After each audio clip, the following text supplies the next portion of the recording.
A warm welcome to Cheating Tales Lab. We appreciate each one of you being here. Before we begin, we'd love to know, which corner of the globe are you watching from? Tell us in the comments. Now, let's dive into today's story. Chapter 1, Empire of Sand. Vincent Callahan stood on the balcony of his Miami penthouse, watching the sunrise ignite the ocean. At 42, he had transformed a failing construction company into Callahan Developments, now one of Florida's premier luxury real estate empires. The calluses on his hands, remnants from days hauling concrete, were hidden beneath an expensive watch, but never forgotten. Growing up in the rugged backwoods of rural Kentucky, Vincent had learned early that survival required both strength and cunning. His father, a coal miner with an unpredictable temper, had taught him resilience through bruises and broken bones. When the mine collapsed, taking his father's life and the family's only income, 16-year-old Vincent had shouldered the responsibility for his mother and 3 younger siblings. He'd started as a day laborer, sleeping in his truck between shifts. Every dollar earned went toward night classes in business and construction management. By 25, he had 5 men working under him. By 30, 50. Now, his company employed hundreds, and his name adorned buildings across 3 states. "The meeting's in 20 minutes," said Audrey, his executive assistant, appearing at the sliding glass door. "The Palmetto Bay investors are already heading up." Vincent nodded, adjusting his tie. "Is Laurel joining us?" Mrs. Callahan called to say she'll be running late. Something about a charity brunch that went long. Vincent checked his phone. No messages from his wife of 8 years. Lately, that had become the norm. Laurel was increasingly absent, physically and emotionally. When they'd met at a fundraiser a decade ago, she'd captivated him with her intelligence and drive. The daughter of Judge Montgomery Pike, she'd grown up in Boston privilege but had built her own interior design firm instead of coasting on family connections. Their courtship had been a whirlwind, their early marriage a partnership of ambition and passion. But 3 years ago, something had shifted. The miscarriage had hit her hard, harder than she'd admit. Vincent had suggested they try again, but Laurel had grown distant, throwing herself into work and her social circle. Their home felt increasingly empty, despite its 7,000 square feet. Also, Audrey added, lowering her voice, "Brooks Whitfield called again. Said it's about the Thanksgiving arrangements." Vincent's jaw tightened. Brooks, Laurel's brother-in-law, married to her sister Ivy, had always been too familiar, too eager to insert himself into their lives. Vincent had never trusted the man, a sentiment that had only grown when Brooks had approached him 6 months ago about investing in a can't-miss opportunity that Vincent's due diligence had revealed as a borderline Ponzi scheme. "Tell him I'll call back," Vincent said, though he had no intention of doing so. The investors' meeting went smoothly. It always did when Vincent was at the helm. He'd built his reputation on delivering what he promised, on time and on budget. As the group filed out, his phone buzzed with a text from Laurel, "Going shopping with Ivy. We'll be home late. Don't wait up." Vincent stared at the screen, something cold settling in his stomach. It wasn't the first such message, nor would it be the last. But combined with the quiet conversations that stopped when he entered rooms, the furtive glances between Laurel and her family, and the password newly added to her phone, it painted a troubling picture. That evening, Vincent made a decision. He called in a favor from Maxwell Reed, an ex-military security specialist whose company handled Callahan Development's most sensitive properties. "I need someone followed," Vincent said when Maxwell arrived at his office. Discreetly, Maxwell didn't blink. "Timeline. As long as it takes to get answers." 3 weeks later, 2 days before Thanksgiving, Maxwell delivered a manila envelope to Vincent's private office. "It's all there," Maxwell said, his expression carefully neutral. "Photos, times, locations. Bank statements, too. She's been moving money. And there's something else you should know." Vincent listened, his face betraying nothing as Maxwell detailed the extent of Laurel's betrayal. When the man finished, Vincent simply nodded. "Thank you, Max. One more thing. I need a complete workup on everyone involved, especially on the Pikes. I want to know what skeletons that family is hiding." After Maxwell left, Vincent opened his safe and withdrew a small black notebook. Years ago, he'd started documenting potentially useful information, weaknesses, indiscretions, leverage points, about everyone in his orbit. Not out of malice, but preparation. His father had taught him that lesson too.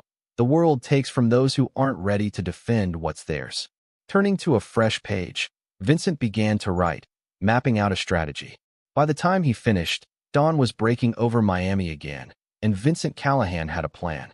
Chapter 2, The Gathering Storm.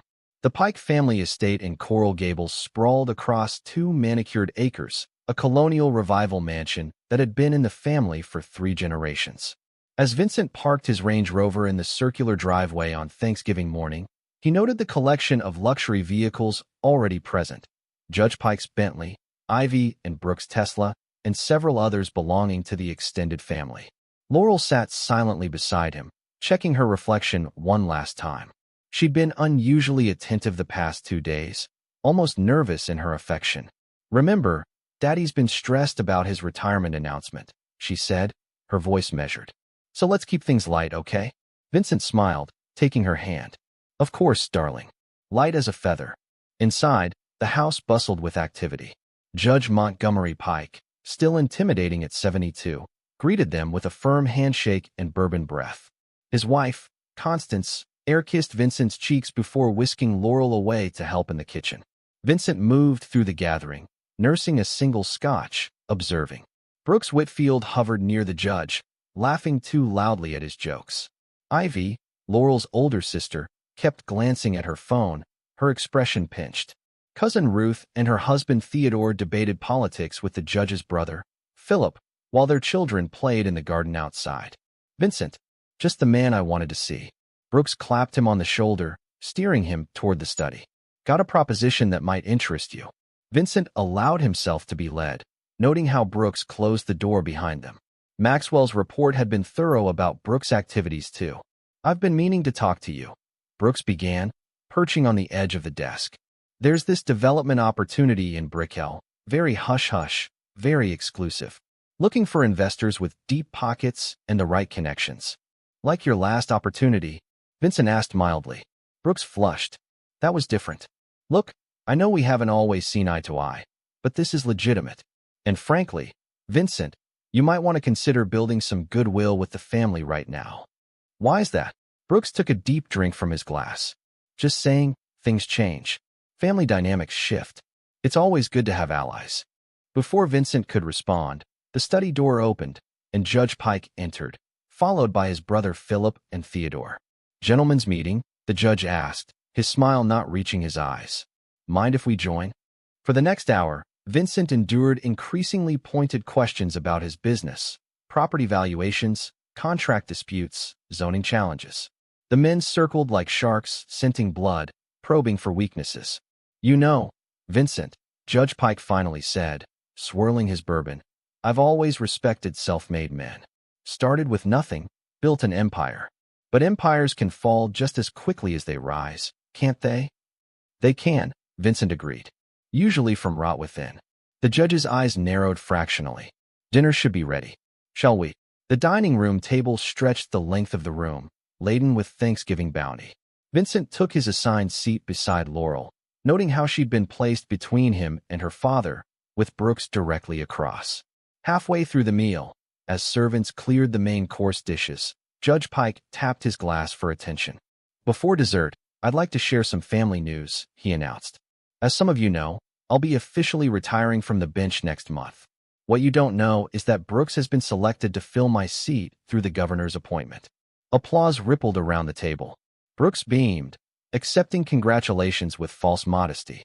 "Furthermore," the judge continued, "Ivy and Brooks have generously offered to take over management of the family foundation, ensuring our legacy continues." Vincent watched Laurel, noting how her hand trembled slightly as she reached for her wine glass. Judge Pike wasn't finished. And finally, on a more personal note, he fixed his gaze on Vincent.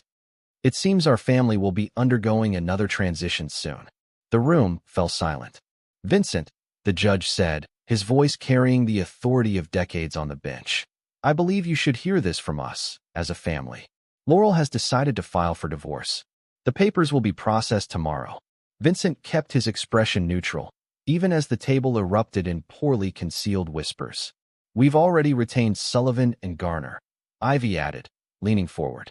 "The best divorce attorneys in the state. You're Cooperation would make things easier for everyone. Vincent turned to Laurel, who wouldn't meet his eyes. "Is this true?" he asked quietly. "I'm sorry," she whispered. "I just can't do this anymore." Vincent nodded slowly, folding his napkin. "I see. Would you all excuse me for a moment? I need to make a call." Without waiting for a response, he rose and walked calmly from the dining room, feeling their eyes on his back. In the hallway, he took out his phone and dialed a number he'd memorized just hours before.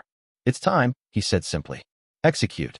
Vincent returned to the dining room with the faintest smile playing at the corners of his mouth. He took his seat, accepted a slice of pumpkin pie, and raised his glass. "To new beginnings," he toasted, meeting Judge Pike's suspicious gaze. "And to justice, in all its forms." Chapter 3. The First Domino. The remainder of Thanksgiving dinner unfolded in a fog of strained conversation. Vincent participated minimally, offering polite responses while studying each family member. Judge Pike kept glancing at his phone. Brooks excused himself twice to make calls, returning increasingly agitated. Even Ivy seemed distracted, her earlier confidence wavering. As coffee was served, Vincent's phone vibrated with an incoming message, Phase 1 complete. Awaiting further instructions. "Well," Vincent said, rising from his chair, "I should be going. Thank you for your honesty." Judge Pike stood as well. "Vincent, be reasonable. This doesn't have to get ugly. Your prenuptial agreement is solid. No one's contesting that. But there are certain assets acquired during the marriage that Laurel is entitled to. Sullivan and Garner will contact your attorneys tomorrow." "Actually," Vincent replied, "my attorneys will be contacting you. All of you." "Is that a threat?" Brooks demanded, face flushing. "Not at all. Just a statement of fact." Vincent turned to Laurel. "Are you coming home, or have arrangements been made for that too?" Laurel looked to her father, who gave an almost imperceptible nod. "I'm staying here tonight," she said quietly. Vincent nodded.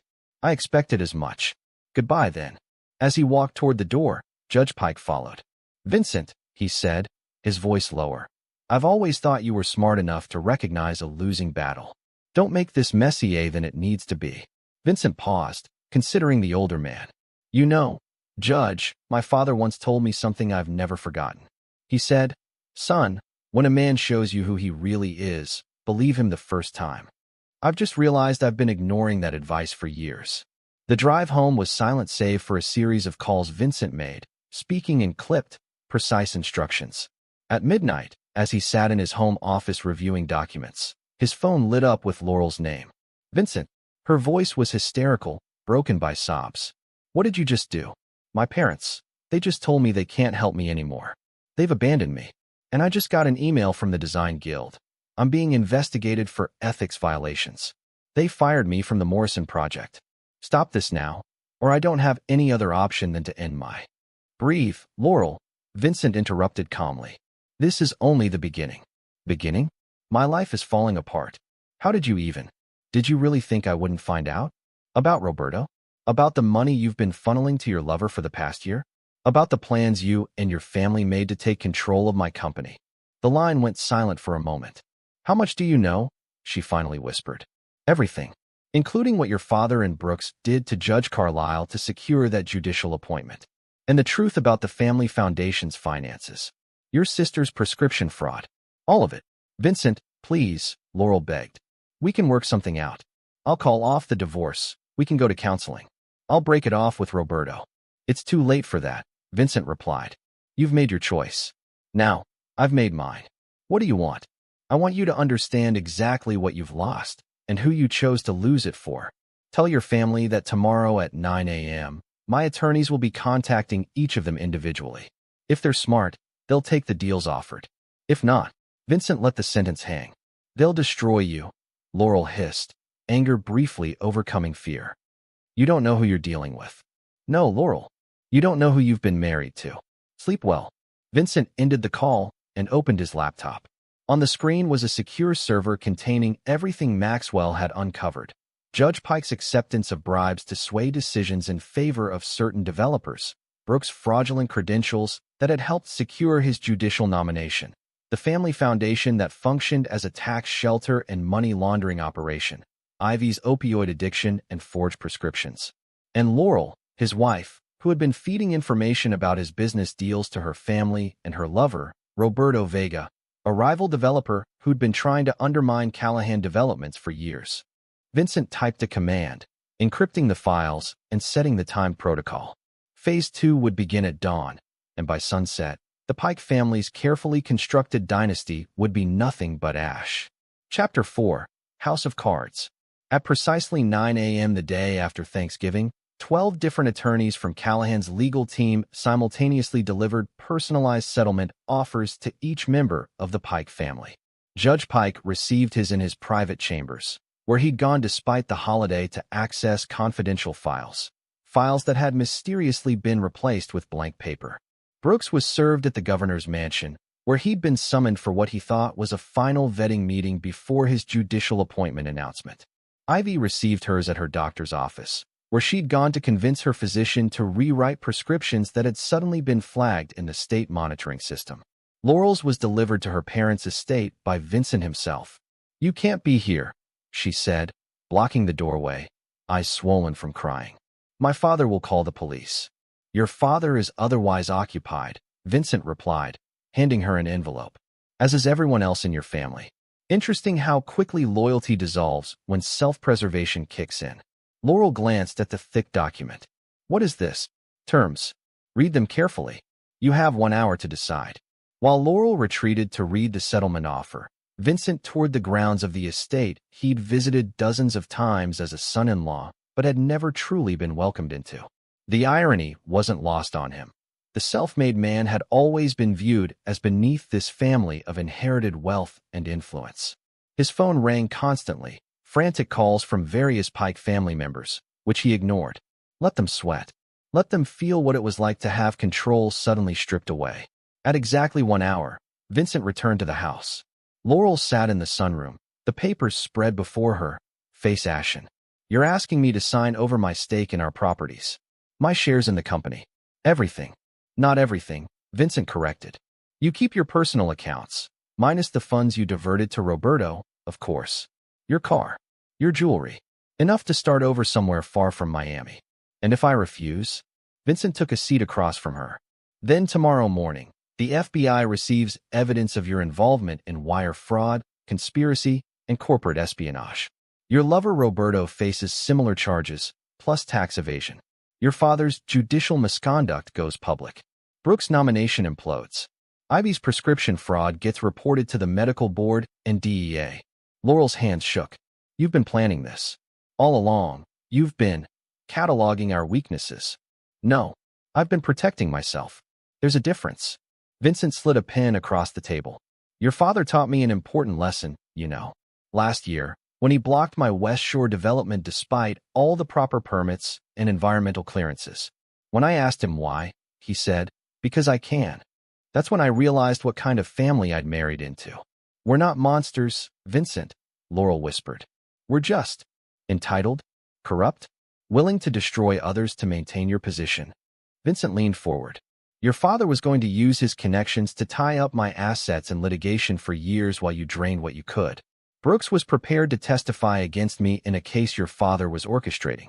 And you were feeding Roberto information that cost me the Bayfront contract. How did you find all this out?" Vincent smiled thinly. "You underestimated me. Everyone does. The poor boy from Kentucky, lucky to marry into the illustrious Pike family. But here's what you never understood. Men like me survive because we see threats coming." Laurel's phone chimed with a message. Then another. And another. "That would be your family," Vincent said, comparing notes, realizing that fighting me will cost them everything. Laurel scrolled through the messages, her face collapsing. "They're taking the deals," she whispered. "Even Daddy." "Self-preservation is a powerful instinct," Vincent observed. "Sign the papers, Laurel. Start over somewhere else with Roberto. If he still wants you once your family connections are worthless." As Laurel's pen hovered over the signature line, Vincent added, "One more thing. I know about the baby." Her head snapped up, eyes wide. 14 weeks, isn't it? Convenient timing. Right when you and Roberto decided I'd served my purpose. Were you going to tell me it was mine, then seek child support? Or just wait until after the divorce when paternity couldn't be contested as easily?" Tears streamed down Laurel's face. "How could you possibly?" Your obstetrician? The one your family has used for generations? His daughter works for me. Patient confidentiality doesn't mean much when someone's facing foreclosure. Vincent stood. Don't worry. I've arranged for excellent prenatal care to be covered. Unlike your family, I don't punish children for their parents' sins. Laurel signed the papers with a shaking hand. Is this it then? You destroy us and walk away. Vincent collected the documents. Not quite. Roberto hasn't received his settlement offer yet. I wanted to save the best for last. What are you going to do to him? Nothing he hasn't earned. Vincent walked to the door, then paused. Goodbye, Laurel.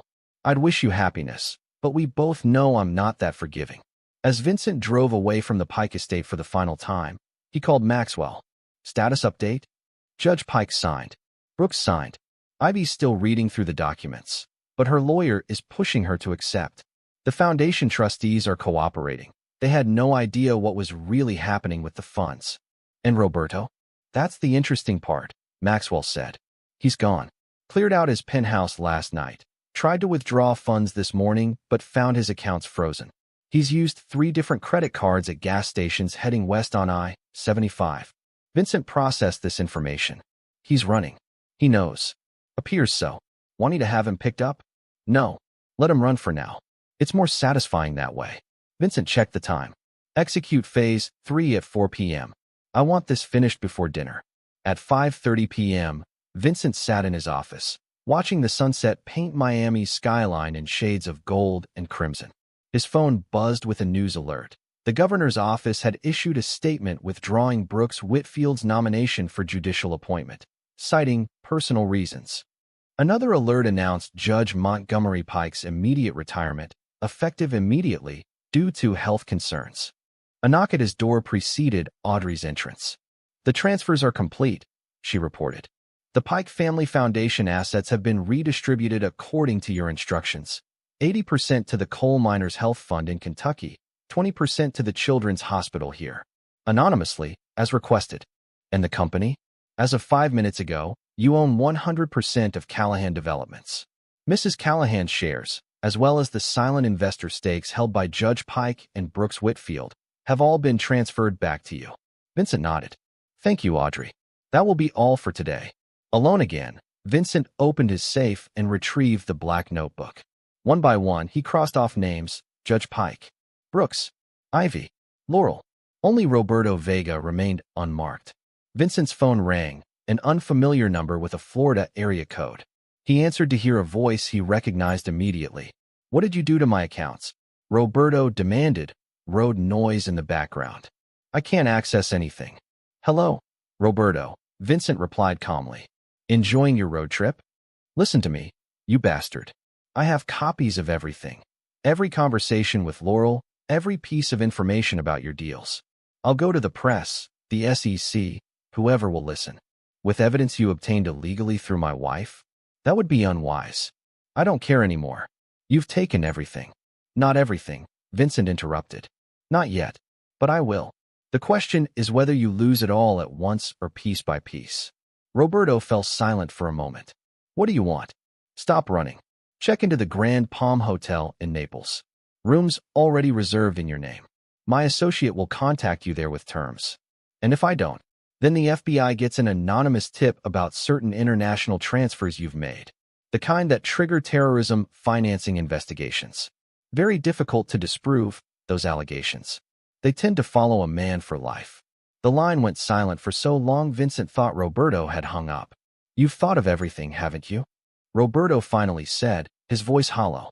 Not everything, Vincent admitted. I never thought the woman I loved would betray me. I never imagined my in-laws were plotting against me. Those were oversights. I don't make the same mistake twice. After Roberto agreed to the meeting, Vincent ended the call and walked to his balcony. Below, Miami pulsed with life, oblivious to the power shift that had occurred in the past 24 hours.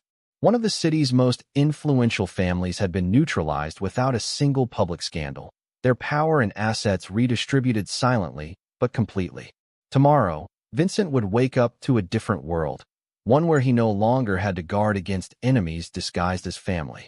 But tonight, his work wasn't finished. Roberto Vega was waiting. Chapter 5, The Architect's Gambit. Roberto Vega had always considered himself a master strategist. The son of a Madrid banker who'd fled Spain one step ahead of fraud charges, Roberto had learned early that appearance was everything. His firm, Vega Architectural Innovations, projected sophistication and old-world craftsmanship, concealing that most designs were outsourced to underpaid draftsmen in Romania and Indonesia. Now, pacing the luxurious suite at the Grand Palm Hotel, Roberto's careful facade was cracking. His normally immaculate appearance had deteriorated during the panicked drive from Miami. Designer shirt wrinkled, 2 days stubble darkening his jaw, eyes bloodshot from stress and lack of sleep. When the knock came at precisely 8 p.m., Roberto flinched visibly. But instead of Vincent Callahan, a woman entered, tall, athletically built, with close-cropped silver hair and watchful eyes. "Mr. Vega," she said, extending a hand. "I'm Diana Reeves, Mr. Callahan's representative." Roberto ignored the handshake. "Where's Vincent?" Too cowardly to face me himself. Diana's expression remained neutral as she placed a leather portfolio on the coffee table. Mr. Callahan thought it best to maintain professional distance. "Shall we get started?" For the next hour, Diana methodically outlined Vincent's terms. Roberto would sign over controlling interest in Vega Architectural Innovations. He would publicly withdraw from 3 major Miami development projects. He would surrender his architectural licenses in Florida, Georgia, and the Carolinas. In exchange, he would retain enough assets to start over elsewhere, with the explicit understanding that he would never return to the Southeast. "This is extortion," Roberto sputtered. "I built my company from nothing." "You built it on stolen designs and undocumented workers," Diana corrected, sliding across documentation that confirmed both accusations. "Not to mention the systematic overbilling of clients, including state agencies. Signing these papers is your cleanest option. And if I go to the authorities instead, tell them Vincent Callahan is blackmailing me." Diana smiled thinly. "With what evidence?" "Your company computers were compromised last night. Ransomware attack. Very unfortunate. Your cloud accounts are similarly inaccessible. As for physical evidence," she gestured to a leather briefcase in the corner, "that contains everything you kept in your home safe." Amazing how vulnerable high-end security systems become when their monitoring is outsourced to third-party contractors. Roberto sank onto the sofa, the magnitude of Vincent's operation dawning on him. "How long has he been planning this?" "Mr. Callahan prepares for contingencies. When those contingencies involve people actively working against him." Diana shrugged. "He prepares more thoroughly." Roberto's mind raced, seeking leverage. "Laurel told me things about his early days, about how he secured certain permits. He's not as clean as he pretends." "Perhaps not. But Mr. Callahan never claimed moral superiority, only better strategic thinking." Diana checked her watch. "You have 30 minutes to decide. After that, the offer expires and alternative measures activate automatically." "What alternative measures?" Diana's silence was answer enough. Roberto reached for the pen with a shaking hand. "Tell Vincent he's won. But this isn't over." "Actually," Diana replied, collecting the signed documents, "it is." As Diana left, Roberto poured himself a drink from the minibar, mind already calculating his next move. Vincent had outplayed him this round, but there were always angles, always vulnerabilities to exploit. He still had contacts, information that hadn't been documented. This setback was temporary. His phone chimed with a message, an email notification from his bank. Heart racing, Roberto opened it to find confirmation that $5 million had been transferred to his account. Enough to start over, as promised. A second message arrived moments later, not from Vincent, but from Laurel. "Where are you? Why aren't you answering? I need you." Roberto stared at the screen, weighing his options. Laurel had been useful, both in bed and as a source of information about Callahan's operations. But now, stripped of her family connections and financial resources, what value did she offer? "Can't talk. Dealing with Vincent's attack on my business. Will contact when safe." He hesitated, then added, "Love you." Let her think he was still committed. It cost nothing and kept options open. Roberto moved to the window, gazing out at the Gulf of Mexico. Perhaps California next, or maybe the Pacific Northwest. Somewhere Vincent Callahan's influence couldn't reach. His phone rang, an unfamiliar number. Thinking it might be Diana with additional instructions, he answered. "Mr. Vega." The male voice was unfamiliar. I believe we share a common enemy. Roberto straightened. Who is this? Someone with resources that might interest you. And a proposition regarding Vincent Callahan that I think you'll want to hear. Hope flickered in Roberto's chest. I'm listening. Not over the phone. There's a boat docked at Slip 17 at the Naples Marina. Be there at midnight. Come alone. The line went dead before Roberto could respond. At 11:55 p.m., Roberto approached the marina, adrenaline coursing through him. This could be the lifeline he needed, a powerful ally against Vincent. Or it could be a trap. He'd taken precautions, recording a video detailing Vincent's actions and uploading it to a secure server program to release to media outlets if he didn't enter a code every 24 hours. Slip 17 held an impressive yacht, its interior lights glowing softly. Roberto climbed aboard cautiously, finding the main cabin empty but hearing movement below deck. Hello, he called. I'm here about Callahan. Down here, came a muffled response. Roberto descended the narrow stairs into the yacht's lower level. The space was dimly lit, the air strangely sweet and heavy. As his eyes adjusted, he made out a figure seated in the shadows. Mr. Vega, said a voice Roberto instantly recognized. Right on time. Vincent Callahan leaned forward into the light, his expression calm. Beside him sat Maxwell Reed. Roberto turned to flee, but his legs suddenly felt leaden, uncooperative. The room tilted. The air circulation down here is quite poor, Vincent commented conversationally. Makes the sedative work faster. Don't worry, it's not lethal. Just clarifying. Roberto collapsed onto a bench, fighting to stay conscious. You bastard. I wanted to have this conversation face to face, Vincent continued, without the dramatics. You see, Roberto, I know about the message you sent after meeting Diana. Your plan to regroup and come after me again. Roberto struggled to focus, the cabin swimming around him. I admire persistence, Vincent said, but I found it's more efficient to eliminate threats permanently. Kill me, and the video releases. Roberto slurred. Vincent smiled. You mean the video you recorded in your hotel room? The one you uploaded to your secure server? Maxwell, would you mind? Maxwell held up a phone showing Roberto's video playing silently. Already intercepted. Though I must say, your password security is impressively poor. Vincent leaned closer. Here's what's going to happen, Roberto. You're going to take a trip, a long one. The documents you signed give me control of your company, but they also include a non-disclosure agreement with very specific performance requirements. Performance? You're going to disappear. Not die. That's messy and unnecessarily dramatic. Just vanish from the circles where we might intersect. A friend of Maxwell's will accompany you to ensure compliance. Roberto fought against the encroaching darkness. Laurel, she'll look for me. Laurel has her own problems, Vincent replied. But don't worry. I've arranged for her to receive evidence of your contingency plans. The offshore account where you've been storing her family's money. The conversations with competitors about selling her information once Callahan Developments was yours. The other women. Despite the sedative, shame burned through Roberto. You're destroying everything.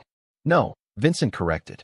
I'm reclaiming what's mine and removing what was never yours to take. He stood, adjusting his cuffs. Goodbye, Roberto. I'd wish you well, but we both know better. As consciousness slipped away, Roberto heard Vincent speaking to Maxwell. Make sure he's comfortable during transit. And Maxwell, the satellite phone stays with his handler. No outside contact until he reaches the destination. Understood. And the woman? Laurel? Send her the files tonight. She should understand exactly who she sacrificed everything for.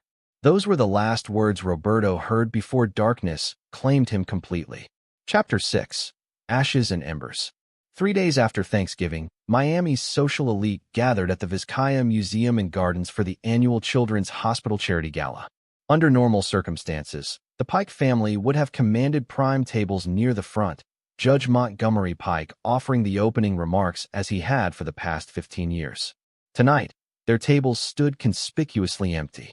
Vincent arrived alone, immaculately dressed in a custom tuxedo, drawing curious glances and hushed speculation. News of Laurel's absence, attributed to a sudden illness, had already circulated, as had rumors of Judge Pike's abrupt retirement. but the complete disappearance of the entire Pike family from an event they traditionally dominated sparked inevitable gossip. Vincent, called Howard Mercer, chairman of First Atlantic Bank and a longtime business associate. Didn't expect to see you here. Heard there was trouble in paradise. Vincent smiled politely. Just a restructuring of priorities, Howard. Nothing that should concern you. And Laurel? Such a shame she's under the weather. Indeed. Please excuse me. Vincent navigated through the crowd, acknowledging greetings with practiced ease while deflecting questions about his wife or in-laws. He'd anticipated this gauntlet of curiosity and had prepared accordingly. By tomorrow, a carefully crafted narrative would begin circulating through Miami's newspapers. Judge Pike taking early retirement due to health concerns. Brooks Whitfield withdrawing his judicial nomination to focus on family matters. Laurel and Vincent separating amicably after acknowledging irreconcilable differences. All technically true, yet revealing nothing of substance. At the bar, Vincent ordered a scotch, surveying the room. 3 days had transformed his world completely. The Pike family's influence had been neutralized without public scandal. Roberto Vega was currently on a cargo ship bound for a remote property in Costa Rica where he would remain under surveillance for the foreseeable future. And Callahan Developments had emerged stronger, absorbing Vega's most profitable contracts and clients. Quite the performance, came a voice at his elbow. Vincent turned to find Isabella Moretti, the Italian-born owner of Miami's largest private hospital network and one of the few people he genuinely respected. Isabella, you're looking radiant as always. She studied him over her champagne glass.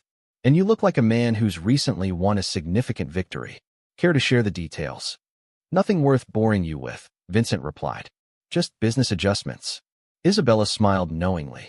3 days ago, Judge Pike couldn't stop talking about his daughter's interior design contract for my new surgical center. Today, he's unreachable, and Brooks Whitfield's judicial nomination has mysteriously vanished. And here you are, calmly sipping scotch while Miami society buzzes with questions. Vincent raised an eyebrow. Your point? No point. Just appreciation. She clinked her glass against his. I've always believed in thorough solutions to persistent problems. It seems you share that philosophy. Before Vincent could respond, his phone vibrated. Excusing himself, he stepped onto a quiet terrace to take the call. It's done, Maxwell reported without preamble. Roberto's on the ship. No complications. And the other matter? Delivered to Laurel an hour ago. All electronic communications, plus photos. She didn't take it well. Vincent recalled the desperate messages Laurel had left on his voicemail, 37 in total, alternating between threats, pleas, and broken sobbing. He'd listened to each one, feeling nothing but cold detachment. Keep monitoring the situation, Vincent instructed, and inform our people at the estate that Laurel is not to leave without surveillance. After ending the call, Vincent remained on the terrace, watching Miami's skyline glitter against the night sky. The empire he'd built, that others had tried to take, stood stronger than ever. Yet victory tasted strangely hollow. Mr. Callahan? A young server approached hesitantly. There's a woman asking for you at the south entrance. She says it's urgent. Vincent followed the server through the garden paths to a service entrance, where he found Ivy Whitfield, Laurel's sister, pacing frantically, her designer dress rumpled, makeup streaked with tears. Vincent, she gasped, clutching his arm. Thank God. I need your help. Vincent gently disengaged himself. That's unexpected, given recent events. Please, she begged. It's Laurel. I think she's going to hurt herself. She called me ranting about Roberto, about betrayal, about having nothing left to live for. I went to the estate, but she'd already left.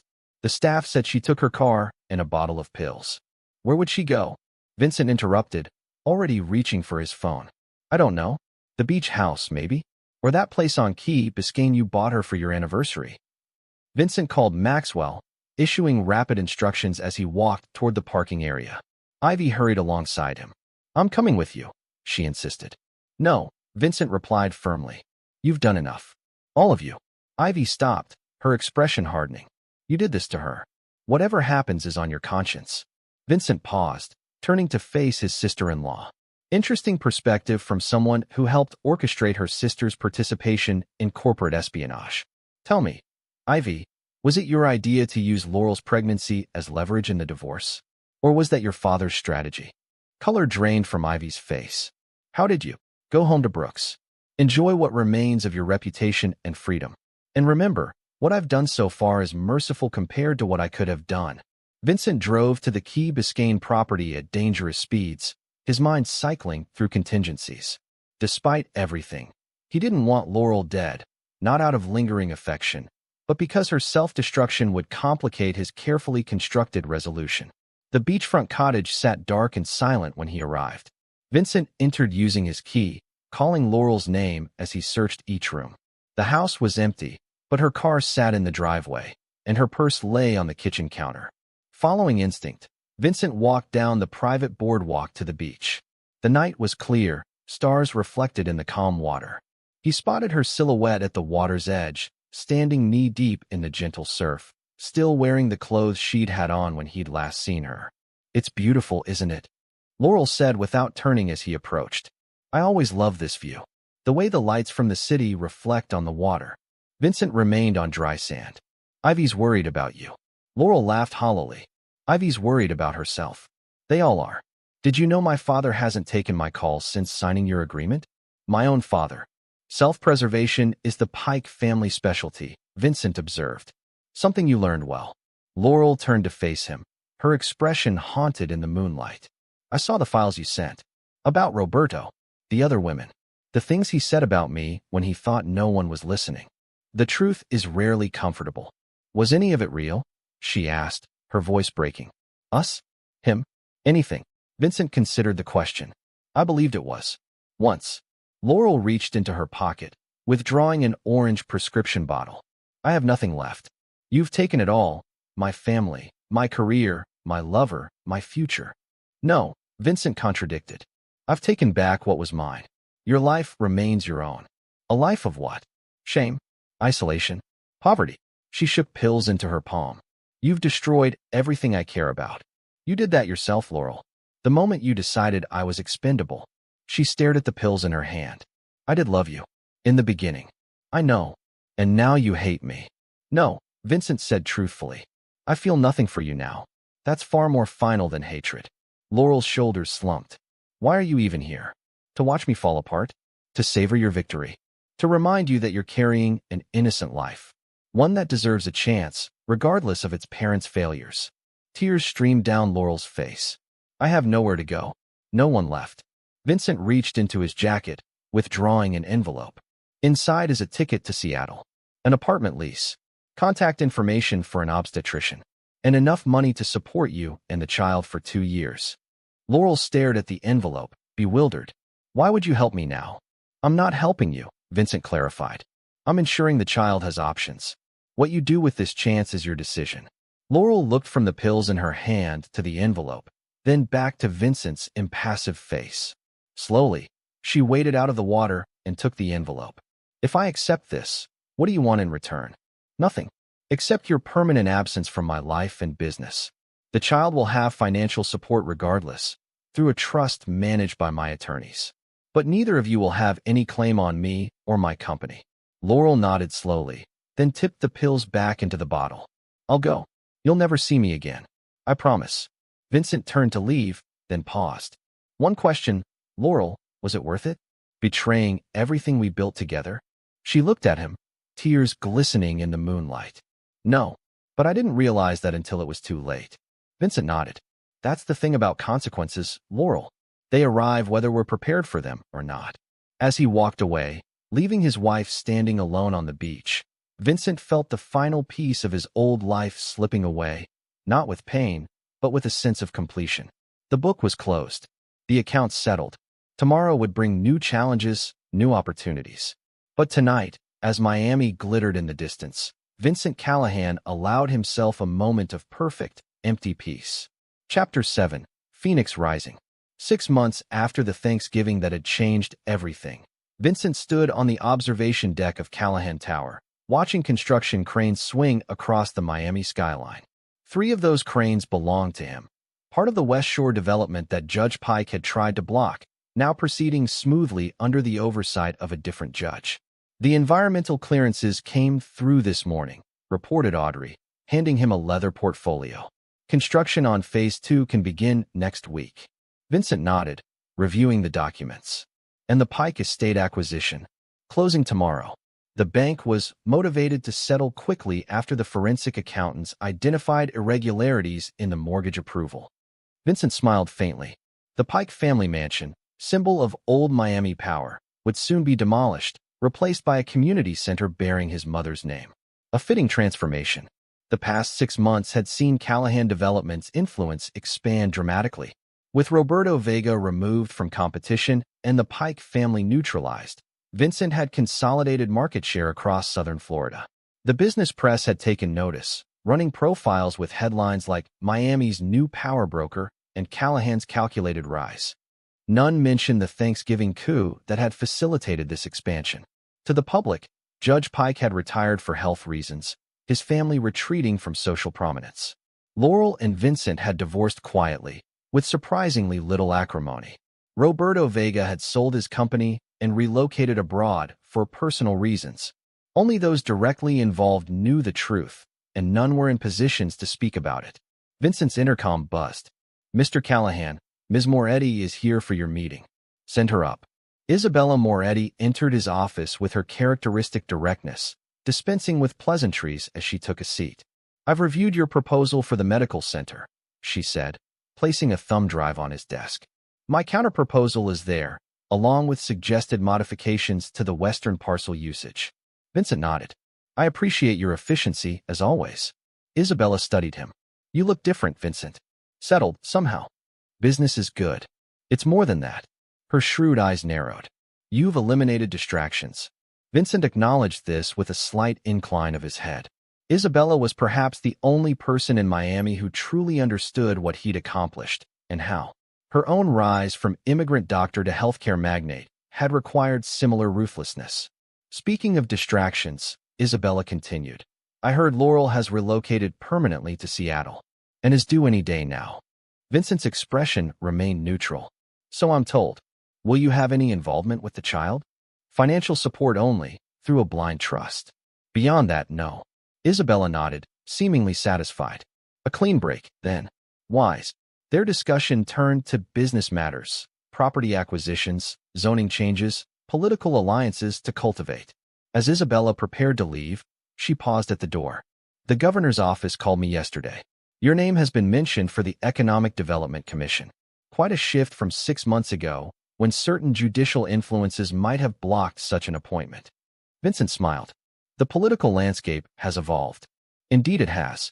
And those who adapt most quickly to change tend to prosper." Isabella extended her hand.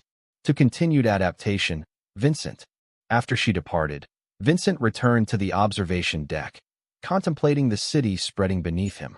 6 months ago, he'd been fighting to preserve what he'd built, surrounded by enemies disguised as family. Now, those enemies were scattered or neutralized, and his empire was expanding beyond even his ambitious plans. Yet something was missing, a hollow space where satisfaction should reside. Vincent's phone chimed with a message from his private investigator in Seattle. Child born 6:12 a.m. Pacific Time. Healthy boy, 7 pounds 4 ounces, mother stable. Photos attached per protocol. Vincent opened the attachment. Images of a newborn with dark hair and olive skin that clearly indicated Roberto's paternity. The final confirmation of Laurel's betrayal, as if he'd needed it. He felt nothing viewing the child's image, no connection, no responsibility beyond the financial arrangements already established. The trust would provide for the boy's education and needs, but Vincent would remain a ghost, unknown and unreachable. His phone rang. Maxwell, calling from the lobby. "Sir, there's a situation. Theodore Walsh is here, demanding to see you." Vincent frowned. Theodore, Ruth's husband, Judge Pike's nephew by marriage, had been peripheral to the Thanksgiving events, present but not directly involved in the conspiracy against him. "Send him up." Theodore burst into the office minutes later, disheveled and agitated. Once a polished corporate attorney, he now showed signs of strain. Rumpled suit, thinning hair uncombed, eyes bloodshot. "You've destroyed my family," he accused without preamble. Vincent gestured to a chair, which Theodore ignored. "I had nothing to do with what they planned against you," Theodore continued, pacing. Ruth and I were just there for Thanksgiving dinner. We knew nothing about the divorce ambush or the business takeover. Yet you said nothing when it unfolded, Vincent observed. What could I say? Montgomery was Ruth's uncle, for God's sake. But now, Theodore's voice broke. Ruth's firm is hemorrhaging clients because of her Pike connection. Our son was uninvited from Briarwood Academy. Even my partners are distancing themselves. Collateral damage, Vincent said dispassionately. Unfortunate, but unavoidable. Theodore slammed his fist on Vincent's desk. We were innocent bystanders. There are no innocent bystanders in family warfare, Theodore. Only participants and casualties. Vincent leaned forward. What do you want from me? Theodore deflated, desperation replacing anger. Help. Rehabilitation. Something to stop this social and professional exile. Vincent studied the broken man before him. Theodore hadn't been part of the Pike conspiracy, true. But neither had he warned Vincent or objected to the ambush. Passivity in the face of betrayal was its own form of complicity. I might have a position opening, Vincent said finally. The Palmer Group needs legal oversight for their Caribbean properties. Not prestigious, but solid work away from Miami's social politics. 3 years minimum commitment. Hope flickered in Theodore's eyes. You do that? After everything. I believe in proportional response, Theodore. You weren't my enemy, just a weak ally to those who were. Vincent wrote a name and number on a business card. Call this person tomorrow. Mention my name. After Theodore left, effusive with gratitude, Vincent returned to the observation deck. The encounter had clarified something. His revenge against the Pikes wasn't about destruction for its own sake, but recalibration. Those who had directly betrayed him had faced direct consequences. Those on the periphery received proportional outcomes. It was a philosophy he'd carried from those early days in Kentucky. Measured response, calculated retribution. Never harsher than necessary, never milder than deserved. That night, as Vincent worked late in his penthouse office, Audrey called with urgent news. Sir, you need to see this immediately. She forwarded a breaking news link, the headline stopping Vincent cold. Judge Montgomery Pike found dead in apparent suicide. According to the article, the judge had been discovered in his temporary apartment, a self-inflicted gunshot wound to the head. A brief note mentioned irreparable damage and lost honor. Vincent sat motionless, processing this development. He hadn't wished death on the judge, merely the dismantling of his power and the exposure of his corruption. Yet the man, stripped of position and influence, had chosen a permanent escape. For the first time in months, Vincent felt something crack in his carefully constructed emotional armor. Not grief or regret, but recognition of how completely the mighty could fall, of how central identity was to survival. He poured himself a scotch and walked to the window, surveying his growing empire. Success tasted different now, sharper and more complex. The victory he'd achieved had come at costs he hadn't fully calculated, not to himself, but to others. Vincent didn't regret his actions. Given the same circumstances, he would make identical choices. But Judge Pike's death served as a reminder that power, whether wielded or lost, carried weight beyond spreadsheets and contracts. As midnight approached, Vincent raised his glass to the Miami skyline, a silent acknowledgement not of remorse, but of respect for the gravity of what he'd orchestrated. Tomorrow, the empire would continue expanding. Tonight, he allowed himself this moment of reflection. Chapter 8, The Prodigal. 1 year to the day after the Thanksgiving reckoning, Vincent hosted a private dinner in the penthouse suite of his newly completed Callahan Grand Hotel. The guest list was exclusive. 20 of Miami's most influential business leaders, politicians, and cultural figures. Notably absent were any members of the Pike family or their former social circle. The past year had transformed Miami's power structure, with Vincent emerging as a central figure in both business and civic affairs. His appointment to the State Economic Development Commission had been followed by philanthropic initiatives strategically focused on workforce development and affordable housing, issues that positioned him as both wealthy benefactor and champion of working-class concerns. Quite the triumph, commented Mayor Daniels, gesturing toward the floor-to-ceiling windows showcasing the hotel's prime oceanfront position, especially considering the permitting challenges this location presented historically. Persistence overcomes most obstacles, Vincent replied smoothly. both men aware that those historical challenges had largely stemmed from Judge Pike's opposition. The evening progressed with practiced elegance. Exquisite food, carefully curated conversation, subtle business connections formed and strengthened. Vincent moved through his guests with practiced charm, the consummate host. Only Audrey noticed his periodic glances at his phone, checking for updates from Maxwell. At precisely 10 p.m., as dessert was being served, Vincent's phone vibrated with a text. Subject has arrived at the property. Proceeding as discussed. Vincent excused himself momentarily, issuing brief instructions to Maxwell before rejoining his guests. When the gathering concluded an hour later, Vincent declined offers to continue conversations elsewhere, citing early meetings. After the last guest departed, he changed from formal attire into casual clothes and instructed his driver to take him not to his penthouse, but to a modest waterfront property in North Miami, a house purchased through a shell company 6 months earlier, unknown to his social and business associates. Maxwell met him at the entrance, his expression professional but concerned. He's inside, Maxwell reported. Arrived 2 hours ago. Took some convincing to get him to come here instead of your office. Understandable, Vincent replied. Wait outside. This conversation should be private. Vincent entered the sparsely furnished living room to find a young man standing at the window, staring out at the water. At 24, Devin Callahan was leaner than Vincent remembered, with the hardened physique of someone accustomed to physical labor. His younger brother, by 16 years, had left Kentucky at 18, cutting ties with family after a bitter argument with their mother about his future. Devin, Vincent said quietly. His brother turned, revealing a face that echoed their father's. Same angular jaw, same penetrating eyes. Vincent, nice place for a secret meeting. I thought privacy would be appreciated. Devin's laugh held little humor. Privacy, right. Because God forbid anyone know the great Vincent Callahan has trailer trash family back in Kentucky. Vincent kept his expression neutral. Is that what you think? That I've been hiding you, haven't you?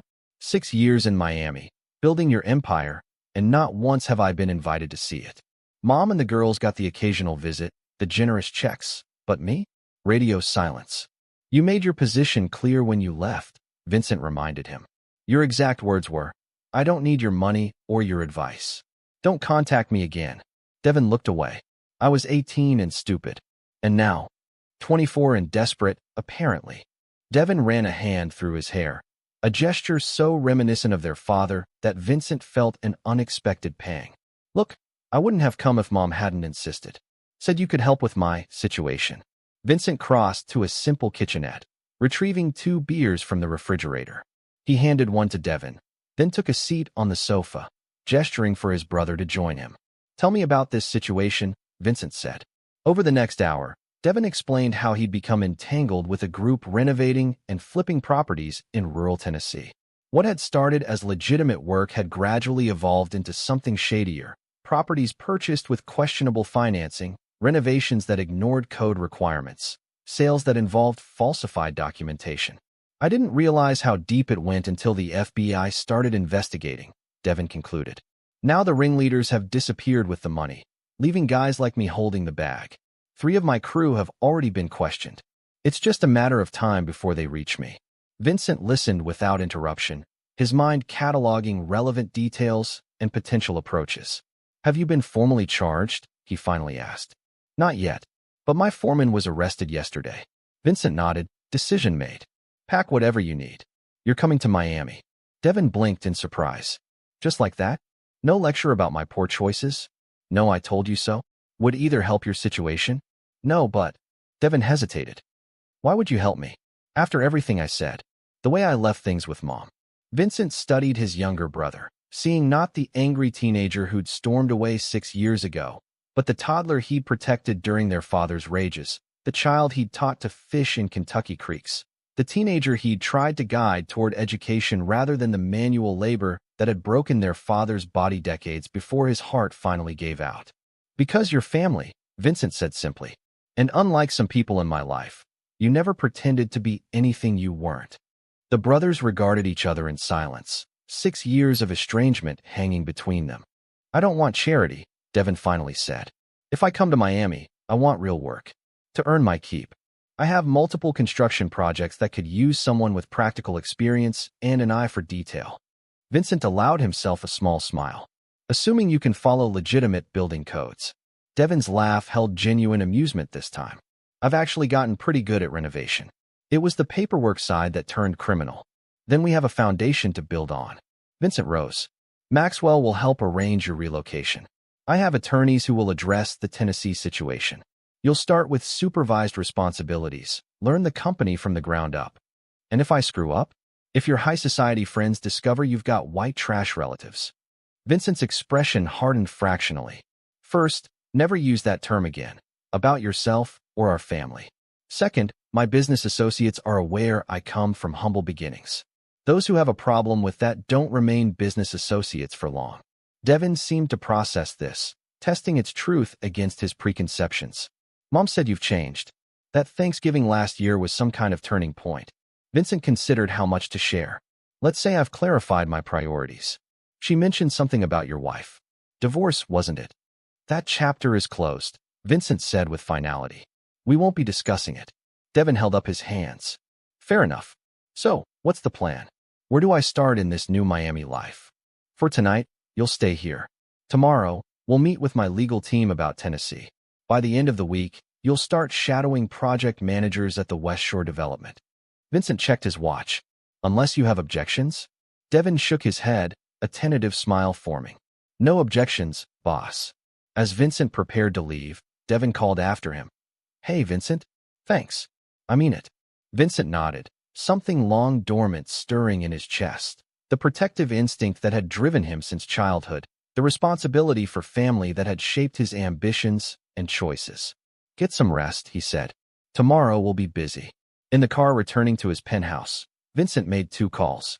The first to his mother in Kentucky, confirming Devin's arrival and cooperation. The second to his head of legal, initiating the process of insulating his brother from the Tennessee investigation. As Miami's skyline came into view, Vincent reflected on the symmetry. 1 year ago, he had systematically dismantled the false family that had betrayed him.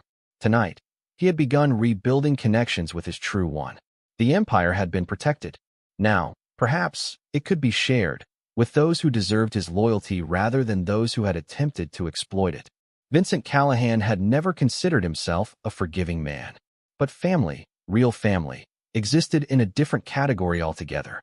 Chapter 9, Full Circle. 2 years after the Thanksgiving reckoning, Vincent stood at the head of a different table, surrounded by faces both familiar and new. The private dining room at Callahan Grand Hotel buzzed with conversation and laughter, a stark contrast to that fateful dinner at the Pike Estate. His mother, Elizabeth Callahan, sat to his right, her once work-roughened hands now smooth with retirement ease, though she maintained the direct gaze that had sustained their family through poverty and hardship. His sisters, Carrie and Marie, had brought their families from Kentucky, children ranging from toddlers to teenagers exploring the luxurious hotel with wide-eyed wonder. Devin sat at the opposite end of the table, now Vincent's deputy for residential development after proving himself both hardworking and naturally gifted at construction management. Beside him sat Sophia Reyes, an architectural engineer he'd been dating for 6 months, the first relationship Vincent had actually approved of. Maxwell occupied his customary position slightly apart, vigilant even in celebration. Audrey had joined them with her husband, their professional relationship having evolved to include genuine respect and limited friendship. And beside Vincent sat Isabella Moretti, their business partnership having deepened into something more personal over the past year. She matched him in ambition and understanding, never questioning the ruthlessness sometimes required for success. Their relationship remained primarily private, both preferring to keep their personal lives separate from business dealings. But tonight she had agreed to join his family gathering. This was Vincent's true circle now, blood relatives, chosen allies, earned loyalty. A toast, Vincent announced, raising his glass. To family, both born and built. The assembled company raised their glasses, the moment unmarred by false pretenses or hidden agendas. As dinner progressed, Vincent observed the interactions around him, his mother sharing stories with Isabella about Vincent's childhood determination, Devin discussing construction innovations with his brothers-in-law, his nieces and nephews listening raptly to Maxwell's carefully edited military adventures. These were people who understood where he'd come from, who recognized that his empire hadn't been handed to him, but built through relentless effort and strategic thinking. Unlike the Pikes, they valued creation over acquisition, loyalty over opportunity. After dessert, as the gathering dispersed into smaller conversations, Isabella joined Vincent on the hotel's private terrace. "Quite different from your last Thanksgiving family dinner," she observed, accepting the glass of wine he offered. "In every meaningful way," Vincent agreed. "Have you heard anything recently about them?" Vincent rarely discussed the Pike family, but Isabella was perhaps the only person who fully understood what had transpired and why it had been necessary. "Laurel remains in Seattle with the boy," he replied. "The trust provides for them adequately." Ivy divorced Brooks after his judicial appointment fell through permanently. Judge Pike's estate was finally settled, mostly dead, as it turned out. The family foundation has been restructured under new management, actually doing charitable work now. And Roberto? Still in Costa Rica. His supervision ended 6 months ago, but he's shown no interest in returning to the States. Vincent's mouth tightened slightly. Last report indicated he's found someone new to support his lifestyle, a divorced resort owner with more money than judgment. Isabella studied him in the moonlight. "Any regrets?" Vincent considered the question carefully. "Not about what I did. Perhaps about not seeing their true nature sooner. Some lessons can only be learned through betrayal," Isabella said quietly. "The important thing is what you build afterward." Inside, Vincent could see Devin laughing with his sisters, his mother beaming at having all her children together again. The empire he'd fought to protect had expanded beyond business interests to include what he'd always truly wanted: a family legacy built on genuine bonds rather than convenience or calculation. 2 years ago, Vincent reflected, "I thought I'd lost everything that mattered. I didn't realize I was being freed to rebuild something stronger." Isabella followed his gaze to the family gathering. "They're lucky to have you. Not many men would have remained so dedicated to family while building what you have." "It was always for them," Vincent admitted. "Every building, every contract, every expansion. To ensure what happened to my father would never happen to them. And now it's about legacy. Not just wealth or properties, but values, determination, loyalty." Vincent turned to Isabella. "And perhaps something new as well." Later that evening, after the guests had departed to their rooms, Vincent returned to the terrace alone. Miami stretched before him, a city he'd helped reshape through vision and will. 2 years ago, enemies disguised as family had tried to take it all from him. They had failed, underestimating both his preparation and his resolve.